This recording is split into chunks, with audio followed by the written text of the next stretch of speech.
Hello everyone, Ifsa educational channel में आपका स्वागत है। आज मैं एक नए टॉपिक के साथ आज का हमारा टॉपिक है एनटीटी करना क्यों ज़रूरी है।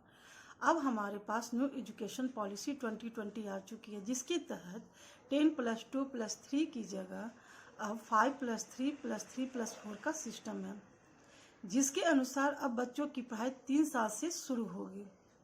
5 वर्ष तक बच्चों को फाउंडेशन प्रोग्राम के तहत बच्चों का विकास 6 इम्पॉर्टेंट डायरेक्शन में दी जाएगी। First, physical development. Second, personal social emotional development. Third, creativity development. Fourth, literature and language. Fifth, general awareness and sixth, mathematics development. इन सभी क्षेत्रों में बच्चों का डेवलपमेंट कराने हेतु ट्रेंड लेडी टीचर को ही रखा जाएगा। समझने वाली बात यह है कि अब हम सब क्वालिटी एजुकेशन की तरफ बढ़ रहे हैं। हालांकि प्री प्राइमरी क्लासेस हेतु जॉब अपॉर्चुनिटी काफ़ी बढ़ गई है, लेकिन उनके प्रेजेंटेशन तथा शिक्षण कौशल का विकास न होने के कारण शिक्षक शिक्षिकाएं जॉब नहीं ले पाएंगे। लेकिन अब ध्यान देने वाली बात यह है कि ट्रेनिंग किस तरह से दी जाए कि ट्रेनिंग का स्किल डेवलपमेंट सभी डायरेक्शन में हो। ट्रेनिंग में यह समझाया जाता है कि बच्चों का ऑल राउंड डेवलपमेंट कैसे किया जाए। टीचर की समझ विकसित की जाती है कि लेसन प्लान कैसे बनाए तथा कक्षाओं की क्रियाओं का समापन कैसे करें।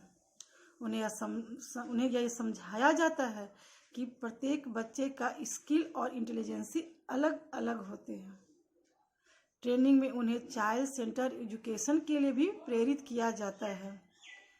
ट्रेनिंग में यंग लर्नर्स को पढ़ाने का तरीका बताया जाता है कि बच्चों को कैसे पढ़ाएं, क्लासरूम कैसे मैनेज करना है, उन्हें ये भी बताया जाता है। उन्हें मौखिक भाषा लिखित भाषा पर किस तरह से मौखिक तथा लिखित भाषा का विकास पर कैसे जोर देना है, ये भी उन्हें ट्रेनिंग के दरमियान बताया जाता है। नर्सरी टीचर को टीचिंग प्लान बनाना होता है तथा उसमें रिसोर्स डेवलप करना होता है। उन्हें डिफरेंट टीचिंग मेथड अप्लाई करनी होती है। उन्हें बच्चों के स्वास्थ्य तथा पोषण पर भी ध्यान देना होता है। संपादित क्रियाओं के कराने के बाद बच्चों का विकास एजेंसी अलग अलग होते हैं। ट्रेनिंग में उन्हें चाइल्ड सेंटर एजुकेशन के लिए भी प्रेरित किया जाता है। ट्रेनिंग में यंग लर्नर्स को पढ़ाने का तरीका बताया जाता है कि बच्चों को कैसे पढ़ाएं, क्लासरूम कैसे मैनेज करना है, उन्हें ये भी बताया जाता है।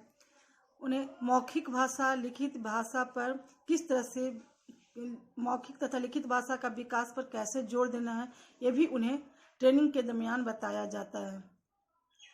नर्सरी टीचर को टीचिंग प्लान बनाना होता है तथा उसमें रिसोर्स डेवलप करना होता है।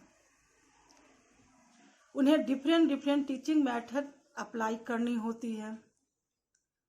उन्हें बच्चों के स्वास्थ्य तथा पोषण पर भी ध्यान देना होता है। संपादित क्रियाओं के कराने के बाद बच्चों का विकास सभी क्षेत्रों में हो, इस पर भी ध्यान दिया जाता है। उनके स्वास्थ्य तथा पोषण पर भी ध्यान दिया जाता है। इस तरह से नर्सरी टीचर को टेक्नोलॉजी के लिए भी प्रेरित किया जाता है। बच्चों का सोशल डेवलपमेंट कैसे हो, इसके बारे में भी बताया जाता है। इस तरह से नर्सरी टीचर ट्रेनिंग में बच्चों का ऑल राउंड डेवलपमेंट करवाया जाता है। अतः अब जबकि व्यापक पैमाने पर इतने सारे अपॉर्चुनिटी आने जा रही है नई शिक्षा योजना के तहत, तो ट्रेनिंग करना बहुत ही इम्पोर्टेंट है। धन्यवाद।